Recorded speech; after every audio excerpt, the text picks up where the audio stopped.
Yes. Yeah.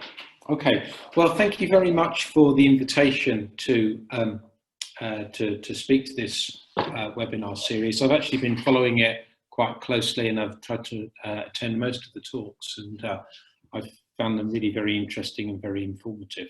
So yeah, I'm going to be talking about some work that we've been doing over the last, I guess, 6 months or so to look at strong coupling in organic semiconductor lattices and also slab waveguides. So to kind of give you an overview of the talk, I'm going to first of all give you a brief introduction about strong coupling and our view of this process, but then talk about work where we place organic semiconductors into microcavities in which we write sort of a periodic lattice which controls the local polariton energy from point to point. And I'll show you how we can characterize those lattices and map out a full two-dimensional band structure within the microcavity. And then I'll talk about, again, some very recent work where we've actually made slab waveguides that have a surface layer of an organic semiconductor. And I'll show you that we can get strong coupling in these slab waveguides to the surface-bound organic material. And in fact, we can actually do chemistry to strongly coupled states, or chemistry, I should say, that perhaps involves strongly coupled states, and show you kind of some of the consequences of doing that. Right, so what do we mean by strong coupling? Well, I'm sure many of you have seen this kind of explanation very many times before, so I'm going to try and keep it fairly brief. But essentially, this is a microcavity. It's a structure where you've got two high reflectivity mirrors, and between these mirrors you have your semiconductor layer. Now, what you want to try and do is you arrange that the energy of the confined photons within the cavity is essentially degenerate with that of kind of the idealized two-level system of the molecules or the semiconductor in the cavity. And under those circumstances, light and matter can actually exchange energy at a rate which we can call G. So there's absorbing energy or emitting energy. Now, the photons in the cavity can also escape from the cavity at a rate kappa, and the excitons and photons can become dephased with a rate which also can be very fast and can be very significant. But if this exchange rate is actually faster than the kind of dephasing or damping, photon damping rates, then really the fundamental excitations within the cavity are quasi-particles called polaritons, which are essentially a superposition between photons and excitons. And qualitatively, you can actually measure these and map these out by measuring, for example, the reflectivity of a cavity or the photoluminescence emission as a function of angle. And here you can see, so if this red dashed line is the energy of the excitons within the cavity, and the black dashed line is the kind of near parabolic dispersion of the cavity photon. So for angle here, you can read in plane momentum. You form two polariton branches, the upper and the lower branches, which are split around the energy of the, split around the point where the excitons and photons are degenerate in energy. And you can model these systems using kind of a simple two-level model where you have the energy of the photon and the exciton and some kind of coupling potential between them. And by diagonalizing this matrix, you can extract the energy eigenvalues, which is the energy of the upper and the lower polariton branch. And these terms here, alpha and beta, represent the Hopfield coefficients, which actually tell you how much exciton and photon are mixed into each particular state. So at this point here, these two polariton branches would both be half exciton and half photon. States around this point on the bottom of the lower polariton branch would be quite photon-like, and states here close to the exciton energy would be really very exciton-like.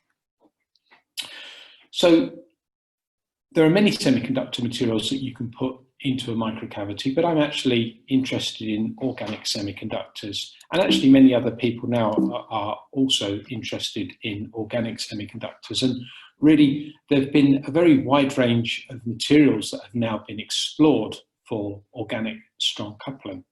So, and these are just a kind of a small selection of molecules. This is by no means kind of an exhaustive list of molecules, but you can see they break down into a few kind of generalized groups. You can have small molecule organic semiconductors, as you can see here. You can have porphyrins and phthalocyanines, which have narrow Soré band transitions. You have biologically derived materials, so for example, bacteria chlorophyll, or for example, green fluorescent protein. Cyanine dyes, so these are molecules that in a suitable solvent will self-organize to form a J aggregate that has a very narrow absorption transition. And recently people have been turning to oligomers and polymers. So this is a molecular oligomer of a fluorine-based oligomer. There are ladder-based polymers, and recently Donald Bradley's group have done some very nice work with strong coupling of the beta phase of polyfluorine and also of other conjugated polymers. And really to obtain strong coupling, you really need molecules with relatively narrow transitions, although more increasingly relatively broad transitions bands can be shown to be strong coupled. But critically, if you're using a relatively broad transition, you need a very high oscillator strength to be able to resolve strong coupling. Well, why are people interested in using organic semiconductors for strong coupling? Well, here's a whole bunch of reasons. So excitons, Frenkel excitons are very tightly bound with binding energies of hundreds of millielectron volts, so you can study polaritonics at room temperature. They have large oscillator strengths, and you can put lots of molecules into a cavity. That means that you can actually get to Rabi splitting energies of electron volts or more, so allowing you to go into the ultra strong coupling regime. You can couple to vibrational quanta of molecules, and these quanta can accept hundreds of millielectron volts of energy at a go. So this allows you a very efficient channel to deposit energy, so that allows you to scatter polaritons from one state to another very rapidly. And this is useful if you're looking for polariton condensation. You have a high quantum efficiency of fluorescence emission, and so this is also good for polariton condensation and low threshold lasing. Particularly important for this talk is the fact that you can process organic semiconductors very easily. So in inorganic semiconductors, you have lattice strains. So if you try to mix different semiconductor materials together, that often can result in kind of delamination between materials. But with organics, you can mix different materials together, metals, dielectrics, organic semiconductors, and that flexibility allows some quite unique structures to be developed.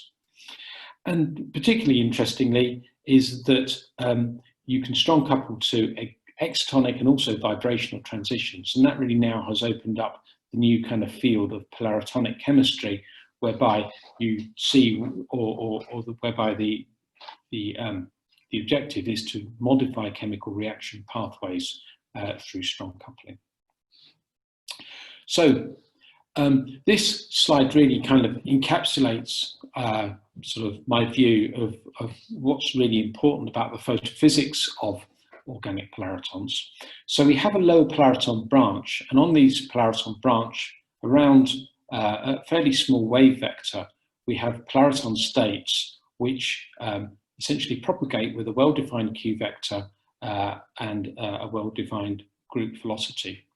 However, as we go along the polariton branch to higher in-plane momenta, the energy uncertainty of any one particular state can become large, and in fact it can become larger than the momentum of that particular state, and in which case these states should be viewed as being localized. And this results in the formation of what we call the exciton reservoir. And so this is a large collection of dark exciton states which are essentially, which exist which coexist with these kind of coherent propagating polariton states. Now, you can actually get from the exciton reservoir to a polariton mode, and you can do that, we believe, by two different mechanisms. Firstly, an exciton can dump some energy into a vibrational mode of the molecule and directly scatter into a polariton state.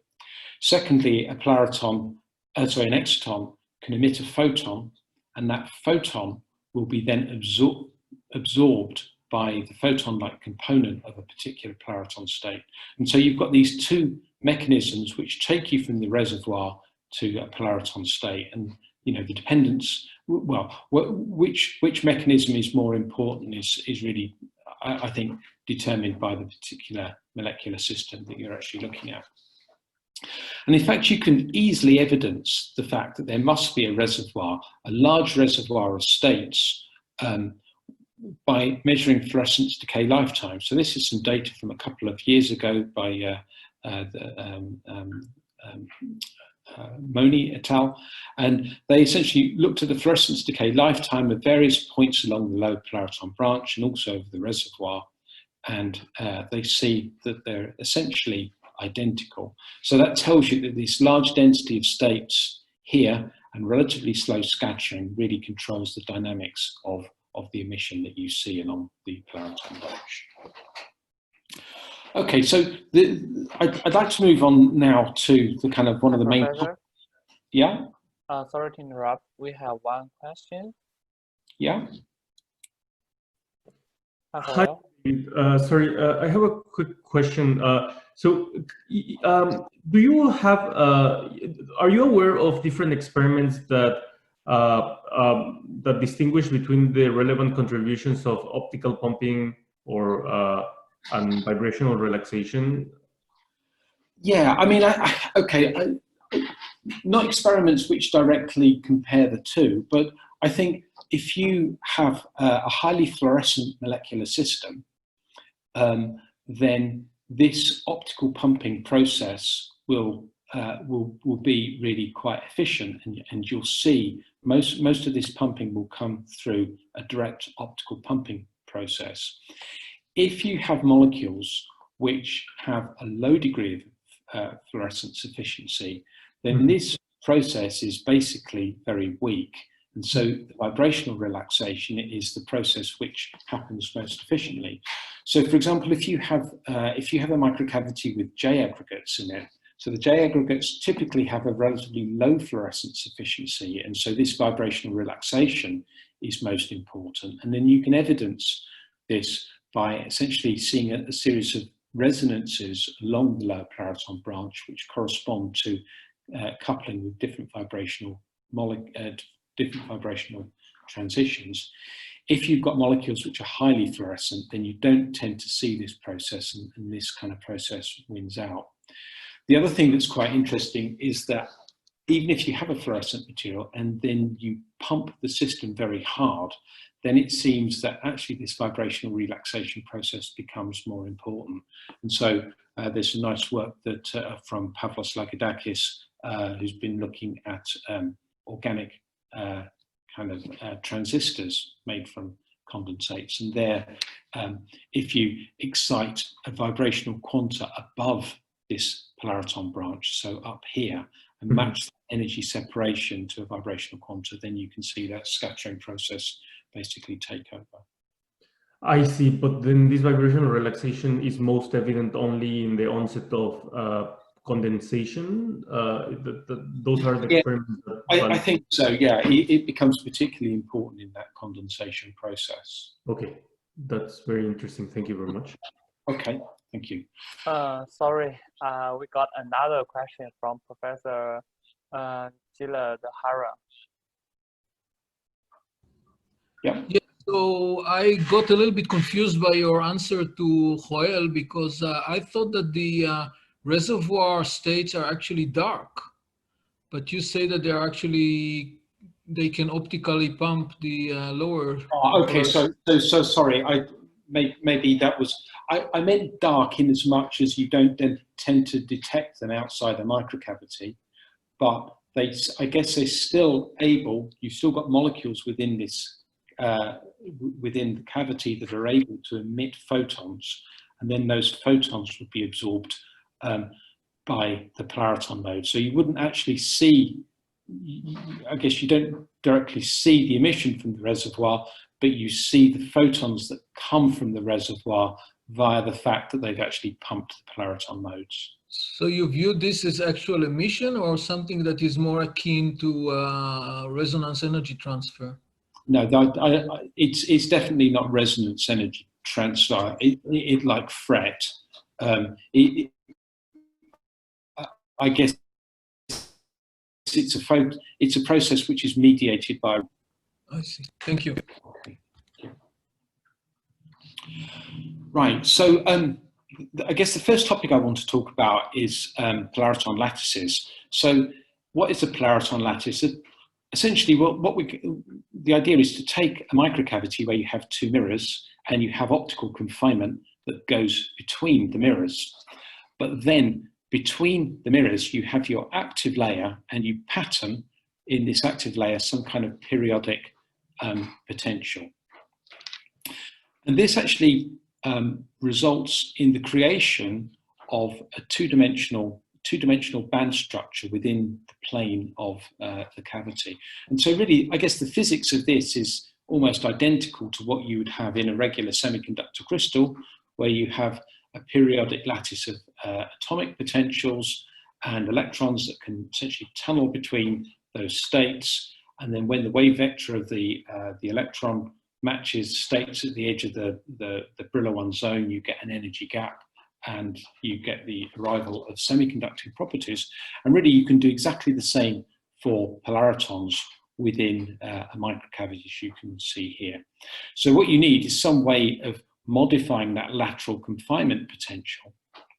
But if you can do that, you can actually study the leakage of the photons that come out of the cavity, and that allows you to explore the band structure of the states within the cavity, and those photons preserve the amplitude, coherence, and phase of the polaritons as well. So it's a really interesting topic of research, I think. And here are some kind of approaches to doing this in 3-5 semiconductor cavities. So you can either kind of pattern a metallic layer on the surface, you can make micropillars and make arrays of micropillars, or you can etch part of the active layer, which then creates some kind of local potential. And so by doing this, you can actually create lattices within inorganic semiconductors. Now, Polariton lattices are a subject of increased interest. So one type of lattice of interest is what's called the Lieb lattice, and that has essentially flat bands, or some of the bands are flat, and those have very high densities of states, and essentially allow you to get to infinite effective mass of your polaritons. Certain lattices can also act as topological insulators, and so these are kind of systems in which the kind of interior of the lattice acts like an insulator, but the surface has metallic-like states. And what happens is that states on the surface of the lattice have spin momentum locking. So states that propagate in one direction have spin in one direction, states that propagate in another direction have spin in the other direction. And that actually basically suppresses scattering. And that actually means that in principle, you can get very high speed, high efficiency transport at these edges. And that's interest for photonic circuits. Now, this has been shown experimentally quite recently by Sven Hoffling's group. So they made a kind of a honeycomb lattice, and by applying a magnetic field, they could lift the degeneracy of the Dirac cones, and then basically they could show that you could get transport at the edge, condensate transport at the edge, which was unidirectional, and it was actually dependent on the direction at which they actually applied a magnetic field. So these are kind of really rather exotic lattices. We've actually started making very simple lattices. So essentially, we've been working with square lattices and putting square lattices into microcavities. So this is how we do it. So this kind of, we observed this almost by accident. If we take a laser and we focus it down to a diffraction limited spot into a film of a polymer such as polystyrene, if we expose the polymer for a couple of seconds, what happens is there's enough energy absorbed to locally melt the polymer, and that melting causes an expansion of that, a local expansion of the polymer, and that drives that expansion drives the polymer sideways, and that polymer can wet the local surface. But then if you turn the laser off, that polymer cannot relax back in time, and that means that you write a local defect, a dimple, should we call it, which is surrounded by some kind of higher ridges. So if you do this process and you write and then move and then write and then move, you can actually write a lattice of defects onto the surface of a polystyrene film. So here we've written a lattice with a lattice constant of about 2 microns, with each of these dimples having a depth of around 10 nanometers or so. And in fact, you can control the size of these, their spacing and the depth by really controlling the particulars of the writing process, particularly the writing time. So how do we use this to make a microcavity? Well, so what we do is we take one of these patterned layers, and this is an atomic force microscope image cross-section of this surface. So we take our patterned polystyrene film, and on top of that we deposit a film of silver, and on top of that we deposit one pair of a dielectric mirror. So this is really a single high-low index pair of a dielectric mirror. And so this combination of dielectric mirror and silver acts as our bottom cavity layer, our bottom cavity mirror. And on top of that, we spin coat our active layer, which is, I'll show you the molecule, it's called Lumogen Orange dispersed in polystyrene. And this forms the active layer of our cavity, and then we put a top mirror on top of this. Now, what you can see here is that the Lumogen Orange and polystyrene partially planarize this surface. And that means that at this point, you have a deeper potential, Polariton potential than you do here. You've got essentially a longer cavity mode at this point than you do at that point. So this actually allows you to make this kind of Polariton lattice. And this is the full structure of the cavity. So this is our patterned polystyrene layer, the silver and the dielectric mirror, the active layer, and then a top layer of top dielectric layer. And you can see here propagating through the whole structure schematically are these these physical defects.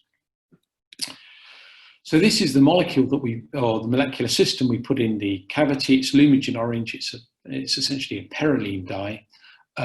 We strongly couple to this intense 0-0 electronic transition.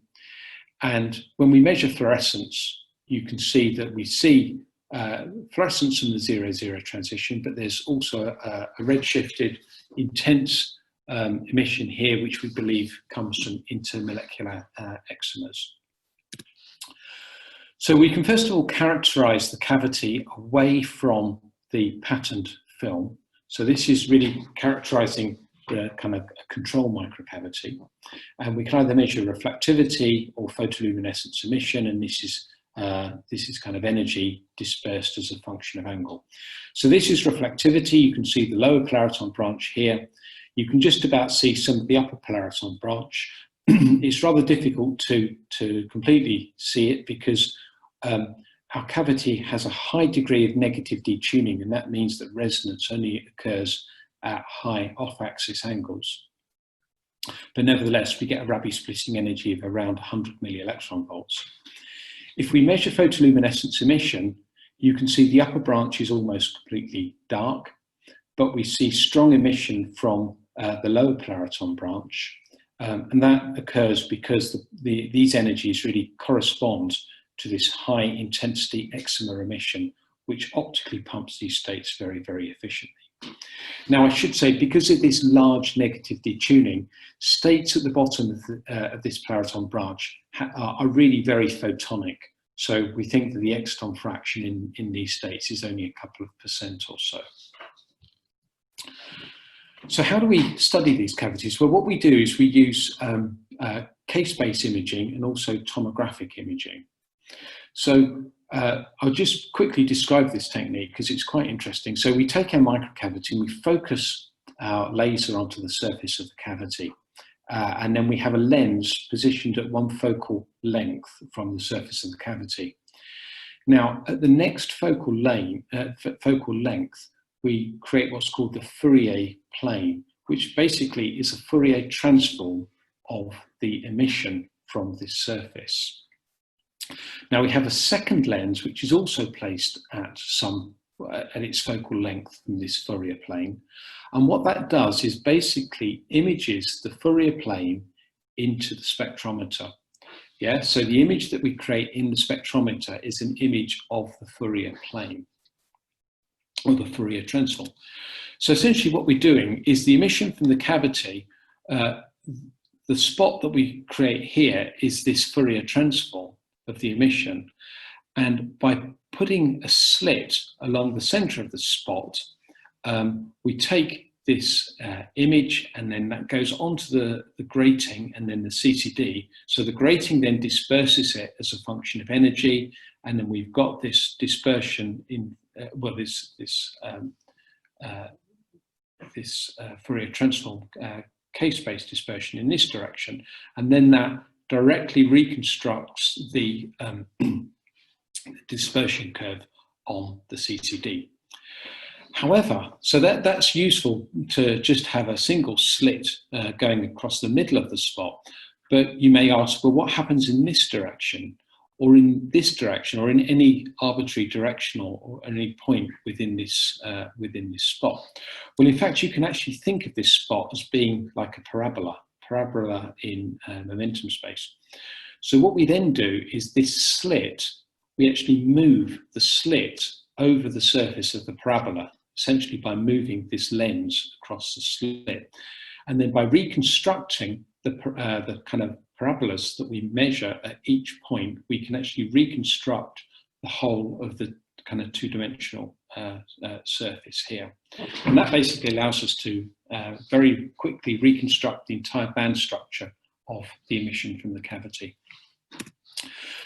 So I'll show you that for the lattice in just a minute, but first of all, this is simply a K-space image from a single defect.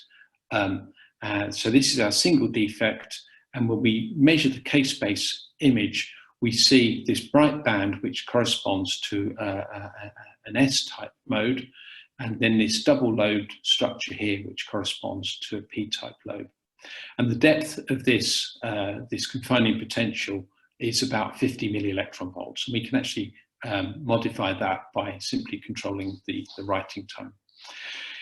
Instead now, if we look at a pair of defects which are fairly close together by a couple of microns or so, when we measure the fluorescence emission, we see at the bottom this feature here which corresponds to a bonding orbital, and then this pair of features here which correspond to an anti-bonding orbital. So essentially what we have is we have evanescent coupling between the kind of photonic defects, and that gives us this energy splitting and this bonding and anti-bonding orbitals. And basically the coupling between defects is absolutely critical, because that coupling allows the polaritons to tunnel from defect to defect, and then when you put those defects together to create a lattice, then you can get the kind of the emergence of a band structure. So I'll show you that now, in fact. So this is tomographic imaging of the square lattice. So again, remember, this is our kind of our band structure, and we're going to measure it either in the KX or the KY direction. So this is the KY, and then this is the KX, which we've kind of constructed. Now, what we found quite quickly was that actually the lattice ought to be symmetric in the gamma X direction in KX and KY, but actually we found that these two directions were not completely equivalent, and that was because the defects that we wrote were slightly elliptical, and that ellipticity came from a slight ellipticity of the writing laser. But nevertheless, it's good enough that we could actually write fairly similar dispersion codes in Kx and Ky. Now we can model this, and we model this using a Schrodinger equation, and we can do this because the exonic fraction of the Polariton wave function is actually very low, so we can almost kind of neglect it and just consider the states to be photons within this lattice. We can write the potential of each of the defects on the basis of Gaussian functions where we have slightly different widths in the x and the y directions. And that gives us the trapping potential of a single site, and then and that allows us to construct the unit cell, and then we solve the Schrodinger equation assuming periodic boundary conditions. Now the emission that we're measuring here is photon emission from the cavity. So to actually reconstruct this, we basically calculate the overlap integral of each of these different block states with a plane wave which represents free photons, and that actually allows us to determine the emission intensity of these different bands. So you can see that some of these bands don't really emit at all, and that's because you get a very low overlap integral with an optical plane wave. So how good is the model? Well, the model is shown here, so you can see the model actually agrees with the experiment really very, very precisely. And in fact, we can then use this to construct the full band structure of the square lattice. So the dark lines here are the calculations, and the bright color here is the measured photoluminescence emission. So as you can see, we basically we fabricated a full 2D band structure with an energy gap, as you can see. And in fact, we can even do some real space imaging. So we take out one of the K-space lenses and magnify the image at different energies onto the CCD. And so we can image the S modes, which correspond really to this band here, and the P modes, which correspond to this band. And again, we can model that and get a very good agreement between experimental and model. Well, where's this going? Well, sorry. Yeah. Hi, Professor Lidzey. We have one question from the audience. Yeah. Do you rotate the sample to measure gamma X and gamma Y, or do you use the other tomographic technique? No, you don't. You don't rotate the sample. You scan the slit across that, and so you measure a whole series of curves, and then in using software, you can actually essentially determine or use your software to actually model or to extract what the band structure is in any one direction. So you don't rotate the structure. You simply move the slit. You move the spot across the slit, and then measure a dispersion curve at each point as the spot moves across the slit, and then basically stitch those slices together. That's what we're doing. We have another question from Wei. Yeah. Hey, David, this is very beautiful. I have one question. So you choose the lattice constant to be 2 micron. Is there any reason that you choose that? What if you actually increase the lattice constants or decrease it? Would that change your band structure? Yeah. So it's yes. Thank you for the question. Yeah, it certainly does make us a difference. So I mean, really, what you've got is you've got 2 parameters you can play with. You can play with the depth of each of the potential states, and you can play with their separation. Now, if you move the states too far apart from one another, then what you can see is that the evanescent coupling between states is going to decrease, and so then essentially you get to a series of localized modes. So you have to go sufficiently close that you can actually get coupling between the defects. If you make these too shallow, then essentially the states are no longer supported by the defect. The defect can't confine them. We found between something like 1.8 and 2 microns seems to be a kind of an ideal lattice constant. What if that you make each of the potential smaller? Right now, I think you have a diameter about 2 micron. Is that correct? Yes, that's right. What if, let's say, if we can make it to be 500 nanometer? Would that change things? I mean, the thing is, we're writing with kind of a 100 times, sorry, I think it's a 50 times objective lens. And so with the kind of a numerical aperture, I think of about 0.8, I believe, from memory. And so we're just about at the limit of what we can actually physically write. And remember, what we're doing is moving polymer around. So it's not kind of a direct photolithographic process. It's a process which actually moves material around on the surface. So in an ideal world, we'd be able to write almost kind of much tighter, much narrower structures, and we would like to be able to do that. So I think we would need to go to kind of a shorter wavelength laser, maybe a high numerical aperture lens, and that then might become possible. But at the moment, we certainly can't get to 500 nanometers. Okay, thank you. And one thing, just to clarify, so all the emissions that you show are just from polariton, not from condensate, right? Yes, it's all polaritons. It's all done at very low density. So this is purely in a linear regime. Okay, thank you. Okay. Great. So where do we want to go with this? Well, this is non-linear data. So this is from a paper that we wrote last year. So this is a microcavity in which we deliberately fabricated a wedge, and we showed that actually you could get condensation over really quite a broad spectral range. So this is over 30 nanometers or so. So that would suggest that actually we might be able to get condensation from many of these different states. And I think that would be a very interesting thing to look at. So, you know, what state's going to laze? Well, you know, it depends on the relaxation losses and the kind of location of the exciton reservoir as well. So there has been some recent work done on this by, again, Sven Hoefling's group in Würzburg. And what they showed is that you could actually pump. So they made a one-dimensional chain of defects that they filled with an organic semiconductor.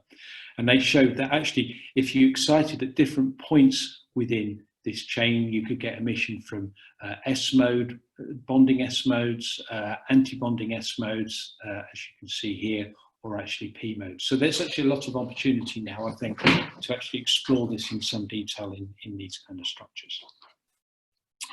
Okay, so I'd like to move on to the second topic, and that's strong coupling in organic semiconductor waveguides. Well, I guess this whole seminar series is about polaritonic chemistry, and this is, I think, a subject which has emerged over the last 5 years or so, and it's now really very, very exciting. So this is a couple of papers from the Eberson group in which they've shown that if you strongly couple to various vibrational modes, you can change chemical reaction pathways. So this is one experiment where they coupled to an OH stretching mode at 3.3 microns and showed that so this is an OH stretching mode of water at 3.3 microns, and they showed that actually that could change the catalytic activity of a peptide enzyme and suppress it essentially. And then they also looked at the silyl bond cleavage and showed that, again, by strongly coupling to different vibrational modes of this molecule, they could actually change the efficiency by which the reactant went into two different product modes.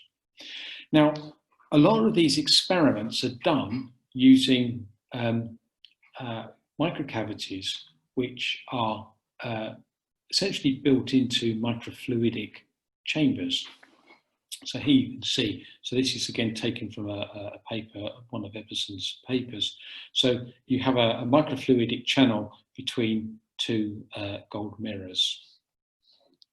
Now, while this kind of setup is kind of a tour de force, I would say, we're quite interested as to whether there are simpler geometries that we could actually try and explore Polariton chemistry in.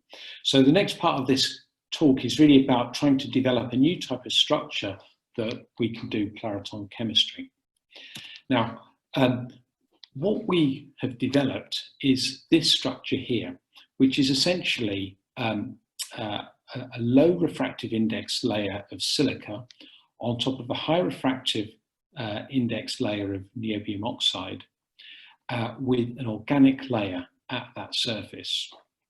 Now you have a change in refractive index at this point, you have a large change in refractive index at this point, and so essentially you trap an optical mode within this slab, and that optical mode exists at the surface within the organic layer. And we think that these kind of structures would be ideal for chemistry because the organic layer is in principle open to the environment. And so you can flow liquids over the surface, you can expose it to gases, to solvents, to vapors. And this should be a really convenient way to try and explore Polariton chemistry. So in this type of structure, you can actually model the electromagnetic field throughout the structure. And so this is the refractive index. This is the electromagnetic field you can see here. So it's kind of a multi-layer cavity with a substantial optical field in this organic layer at a surface.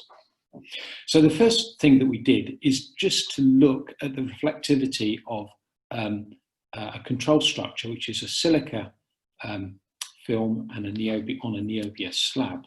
We measured the reflectivity of this. So this silica slab now is about a micron in thickness.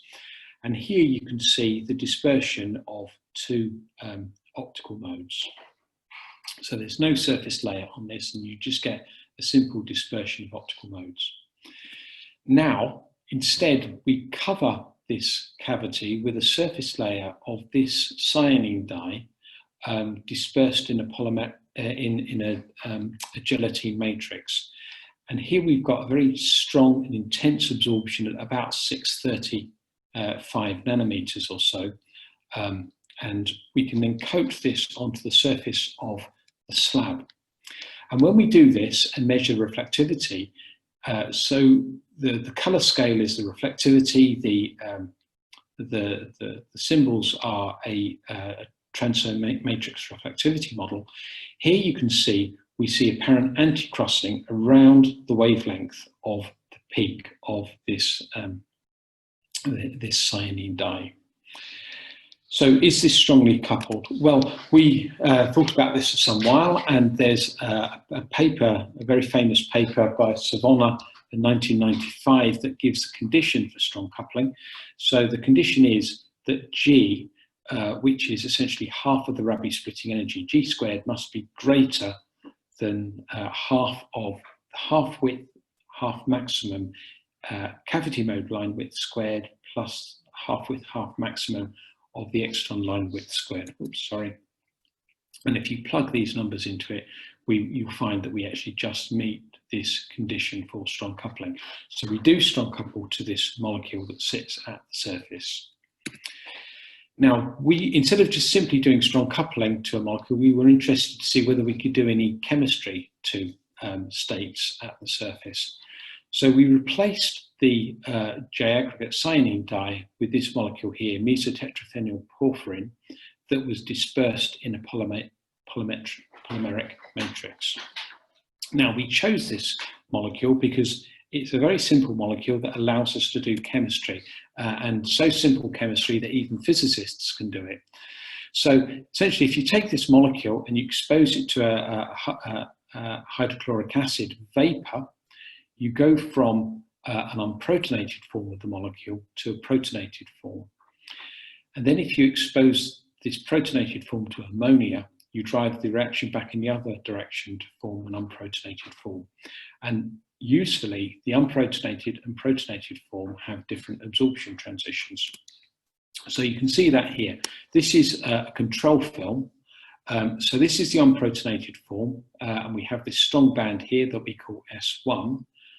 Now, as we start to expose it to hydrochloric acid, suddenly after 5 seconds exposure to vapor, we see this extra feature that comes up. And after 600 seconds in vapor, we see mainly emission from this S2 protonated form. The fact that we still see both of these transitions probably means that we've got some kind of coexistence of different protonated and unprotonated molecules. If we then expose it to ammonia, as you can see here, you can see that after 15 seconds we recover some of this S1 transition, and after 300 seconds we completely recover it. Again, the process doesn't seem to be completely reversible. Okay, so we can now put this molecular system onto the surface of our slab waveguide. So let me talk you through this. If anyone's interested in kind of seeing line cuts through any of these, I can show you those and actually prove again that we're in the strong coupling regime. But it's rather easier to look at these 2D maps. So first of all, this S1 transition, we can see that we see a Rabi splitting around this S1 transition. This S2 transition, there's no splitting at this point. If we then expose it to hydrochloric acid for up to 600 seconds, we don't see any splitting around this S1 transition, but we now see a splitting around this S2 transition. And then if we expose the system to ammonia, then for long enough, we lose the splitting around S2, and then we recover some splitting around S1. So all of these data points that overlaid are results of a transfer matrix reflectivity fit. And from that, we actually extract the G values at each point in time. And that's what I'm going to plot here, which may be more illuminating. So this is the Rabi splitting, or half of the Rabi splitting, around the S1 transition, and the same thing around the S2 transition. So you can see that S1 drops as we protonate the molecules at the surface, and S2 increases. And we can roughly define the boundary between weak and strong coupling regimes. So you can see that S1 goes weak coupled, and then this S2 transition, as we protonate, becomes strong coupled. So we're clearly doing some kind of chemistry. And we've got states within this molecular film which are strongly coupled. But I guess the big question is, are we actually modifying the chemical reaction rate because of the strong coupling regime? I think it's probably unlikely in this particular case. I mean, I don't think there's any reason to, at this point, assume that strong coupling would change this particular reaction. In fact, the kind of ground state vibrational strong coupling, which is modified reactions, is clearly not done to an excitonic transition, but it's done to a vibrational mode of the molecule. So the question is, sorry. Yeah, sorry to interrupt. We have one question.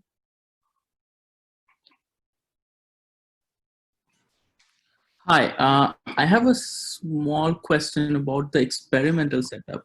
So when you do this experiment, do you do it in complete dark? And even if it is complete dark, do you think there is a possibility to have like a couple of photons still in the cavity? No, it's not done in the complete dark. I mean, we do, so we put the film in a chamber, and it sits in the chamber for a while, exposed to the gas, and then it gets taken out of that gas periodically, and then we do the measurement. So it's clearly being exposed to the vapor in a kind of a semi-light environment, and then it goes being measured in a bright environment as well. I see. So it's not completely done in the dark, no.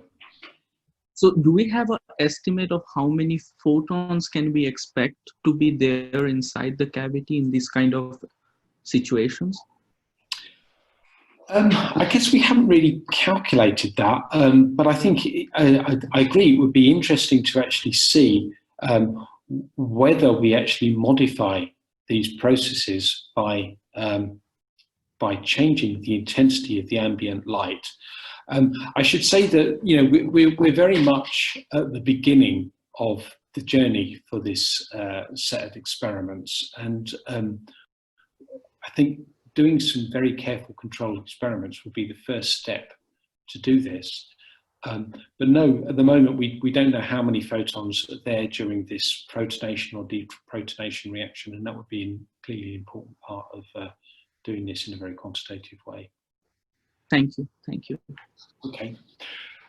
So I guess what we would like to do is, instead of maybe coupling to excitons, could we use this kind of process to couple to do vibrational strong coupling? Well, again, we haven't done this yet, but we've done the simulations, and our simulations suggest, yes, this would be possible. So what we've done is we've simulated this structure, which is based on zinc selenide, calcium fluoride with a surface layer of PMMA. And then we coupled to a C-double bond O bond in our simulation at about 5.7 microns. And here again, we simulate the reflectivity of this structure. And here you can see that we do, in fact, meet the condition for vibrational strong coupling in this structure.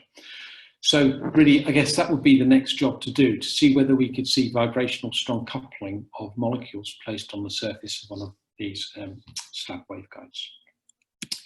Okay, so I'd like to summarize now. So we've used laser patterning to create 2D square lattice in strong coupled cavity, and we can calculate the 2D optical band structure. And we can show that we can do chemistry to a strongly coupled film on the surface of a slab waveguide. And we think this would potentially be used as a nice platform to explore Polariton chemistry. So I'd like to thank all of my collaborators, particularly Pavlos Lakodakis at Southampton, who we've worked with for a number of years on spectroscopy of organic semiconductors. The people who've really done the work on this, that I've talked about here, is shown here. I'd like to particularly thank Rahul Jayaprakash, who's done the work on the lattices, and he's worked with Charles Whittaker in Maurice Skolnick's group here at Sheffield, and Charles has done work on modelling the band structure in the cavities. And Kyriakos Georgiou, who's done a lot of the work, in fact done all of the work on the strong coupling in the slab waveguides. And I would now like to thank you all for your attention. So thanks very much. Thanks for the wonderful talk, Professor Lidzey. So now we have several questions. So, Joel. Hi, David. This was a really interesting talk. I wanted to follow up on the lattices, the part of the lattices. So there's this paper that I sent you that we wrote a few years ago, where if you pattern organic dyes, but then you also align them, where say all the dipoles are pointing, of the molecules are pointing in the same direction, in principle, you can create all these topological lattices. So with your dyes, I know that the alignment of molecules inside of cavities has been achieved by, I think, the group of Donald Bradley or so. Yeah. So would you have the same capability of both patterning as well as aligning molecules? I mean, I think in principle, yes. So some of the work that's been done recently by Donald Bradley's group, they actually used a polymer which they first exposed to a polarized laser, and then that polarized laser kind of reoriented the molecules in that layer, and then that was used to then direct the direction of conjugated polymer molecules. Now, I see actually no reason why we couldn't do something similar here. So this top layer, this top surface of the dielectric mirror, we could certainly have another layer on that in which we could actually do some kind of photo alignment, and then you could align a molecular layer on top of that. So yeah, I think, you know, it would certainly be possible to control the degree of orientation or the polarization of the molecules within the cavity. Okay, that's very interesting. So now, then I want to follow up with the second question about this. So the evanescent couplings that you showed, I would say are on the order of, say, 10 MeVs or so when I saw your plots of the couple. Yes, correct. Yeah, or yeah. So we get a splitting here of about 4 MeV. Yeah. But then these molecular line widths are really broad. So do you anticipate being able to create? Well, I guess the evanescent couplings depend really on the spacing between these defects because of the tails of the wave functions, the way you are describing it, right? So Yeah. do you think you can make evanescent couplings that are much larger than that, or at the end, well, obviously without exceeding the depth of the well? Excuse me. I guess we can get a better evanescent coupling by moving these closer together. Yeah. And we can couple states at different points within this. So we can actually make these features deeper and then couple, for example, P-mode states as well. So there's quite a lot of flexibility that you've got in terms of which states you can couple and how effectively you can couple them. I mean, I think really what we were doing here, we were tuning this, the degree of interaction between these lattice, these points here, such that we could actually create the sort of lattice structures that you can see here. But now, I guess the real question I have there is, with 0.01 EVs, is that enough to bypass the molecular line widths? Well, these aren't molecular line widths. These are kind of the line widths of these are really determined by the Polaritons, aren't they? So these are optical Polaritonic states whose width here is determined by the Q factor of the cavity, not by the width of the molecule. But also by the homogeneous broadening of the molecule. Would that not be correct to state? Yeah, I guess so. Yeah, you've got a mixture between the homogeneous and the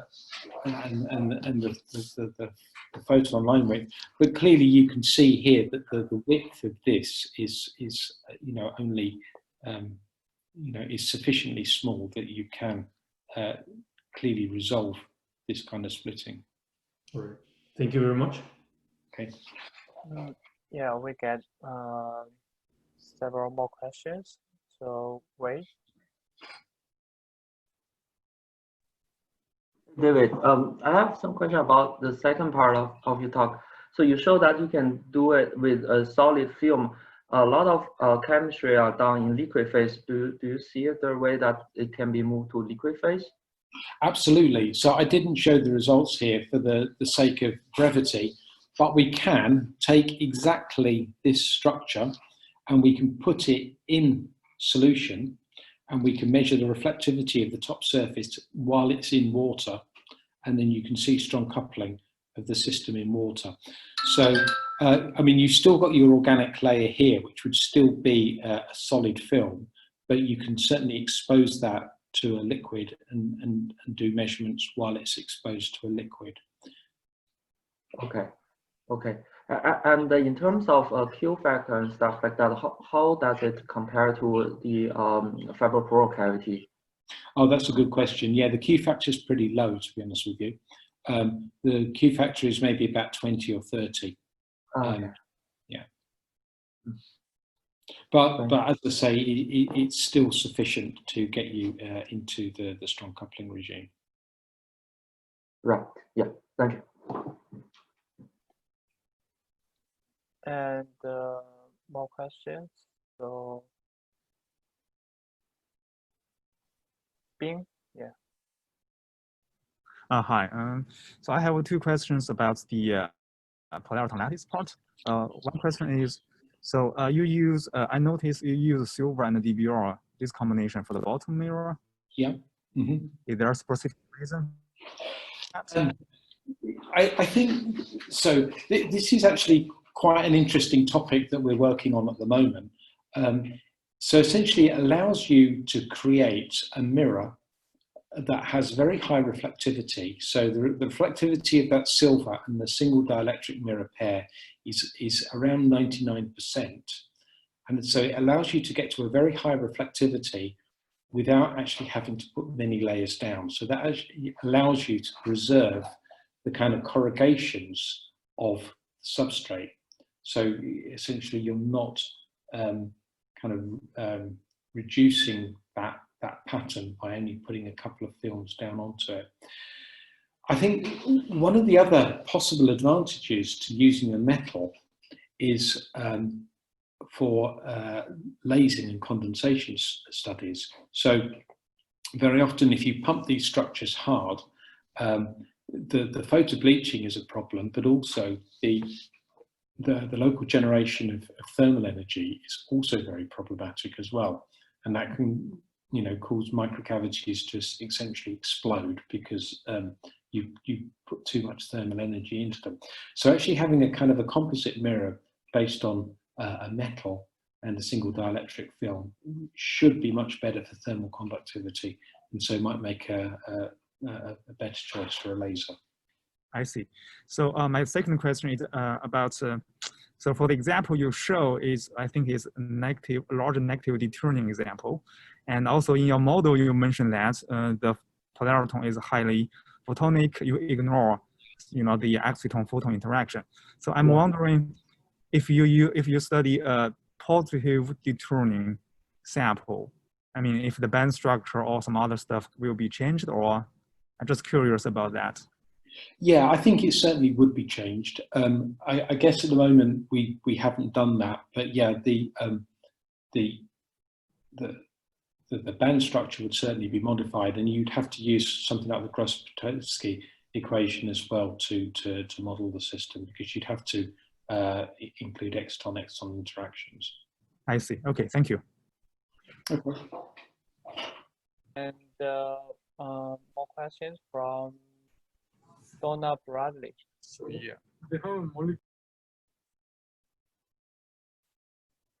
Hello. Hello, Donal. Hi.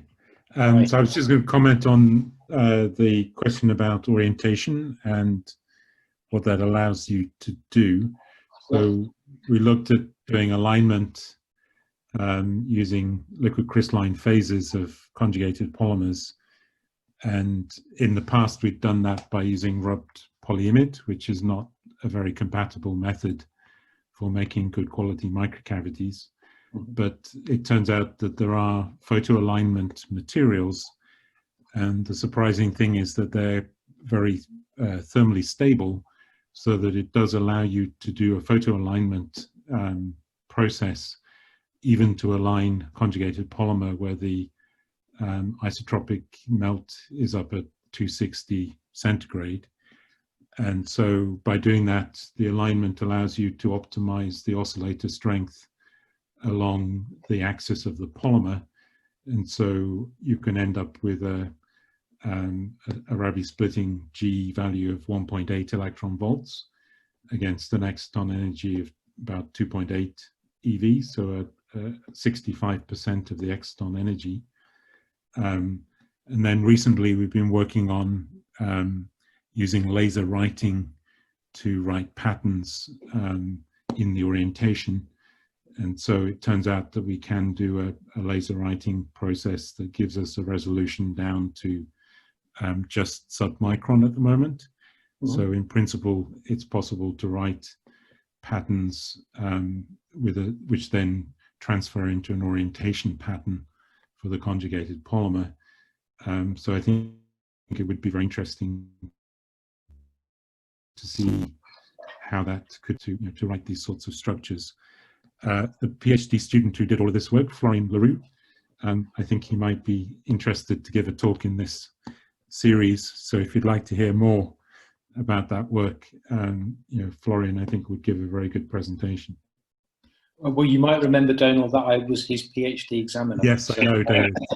So I know the work very well. But yes, I think that it certainly would be very interesting to actually try and use optical printing, other optical printing techniques to modify local refractive index, and that would give a whole degree of, I guess, flexibility and complexity to this kind of structure.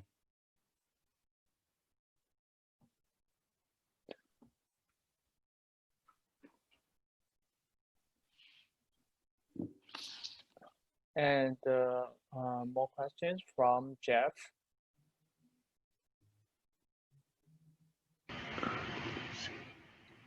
Hi. Thanks a lot for a very interesting talk. Can you guys hear me? Yeah, sure. Fire ahead.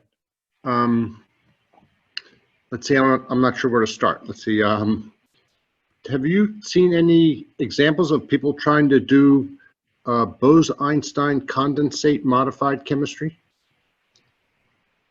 Or do you think that that's something that is possible? I'm not sure. I haven't seen any examples of it. I think that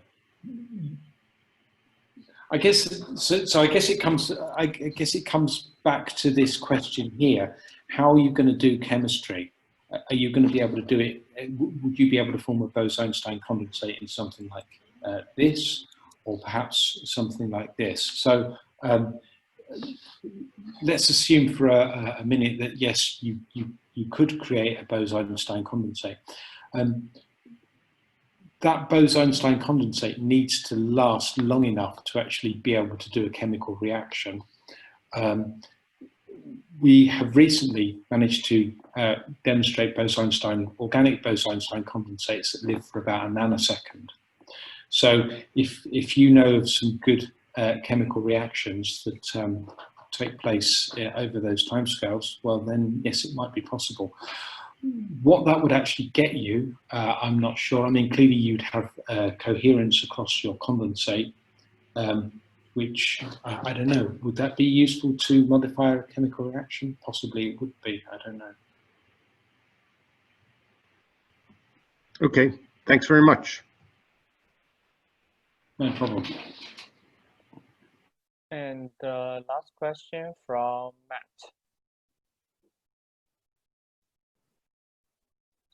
Hi, do you hear me? Hi, hello. Yeah, so the setup shown in the slide, how does it compare for the purpose of Polariton chemistry to a case where you just have like a half cavity with like a silver or a gold mirror and then your molecules on top? Yeah, I think then you have a very, very short optical field. So if you just had a metallic film instead of the silica and just had the organic, then I don't think you get as good confinement of the optical field. So what we've done is we've done some simulations. Let me just show you some simulations that we've done. Where are they?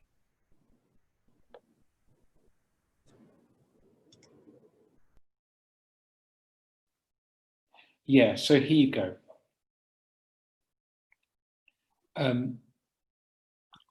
Here basically, so what we simulated was the Rabi splitting energy as a function of the thickness of this silica film.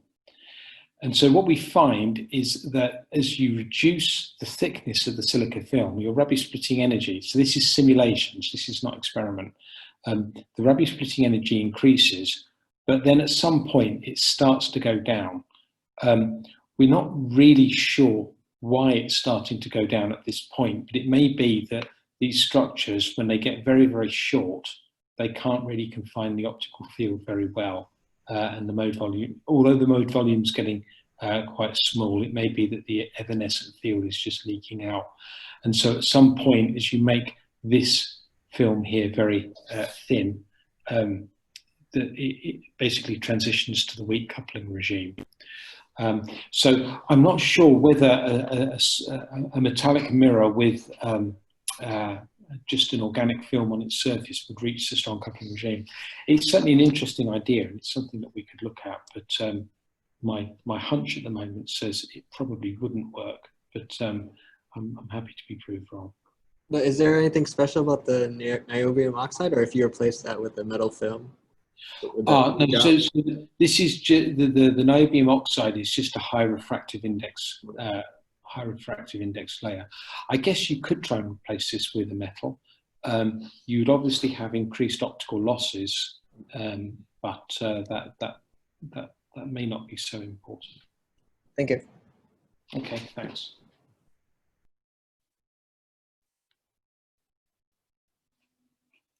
Okay, I think that's all for today. So let's thank Professor Lidzey again for this wonderful talk, and thanks everyone for the attendance and the valuable discussion. So next week we are going to have Professor Frenkel from University of Rochester to give us a talk from entitled as "From Gauge Ambiguities to the Mysteries of Vibrational Strong Coupling Reactivities in Molecular Cavity QED." And the registration can be made through this link. And that's all for today. So hope you have a wonderful weekend and also enjoy the rest of the week. And hope to see you next week. And thanks. Great, thank you very much. Appreciate it.